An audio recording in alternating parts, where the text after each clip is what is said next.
Okay, so I got this used Amazon Echo. It actually belonged to somebody I know, but it doesn't work. I tried to plug it in and it wasn't working, so I'm gonna take it apart and see what's inside it. It took an embarrassingly long amount of time to figure out how to get this thing open. I could feel there was some resistance from some screws somewhere, but I could not find them, so I just was trying to pry it apart and I had a real hard time. It took me way too long to figure out that this bottom cover comes off, and underneath there are these little 5 screws that will get me inside of it. It used these T5 Torx bits, which are pretty annoying because I only had this little cheap screwdriver Allen key type tool to get them open, but I was able to finally find it and get them open and get this thing opened up.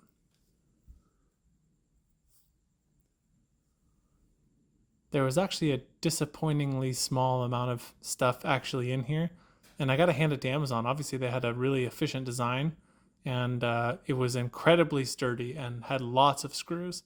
So it was quite an impressive thing to try to take apart for something that was really so simple.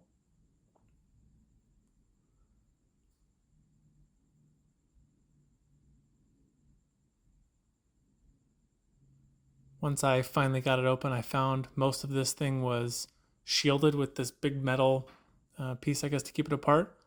And I gotta say, there should be some kind of law against using this many T5 screws to hold something together because nobody really has this tool.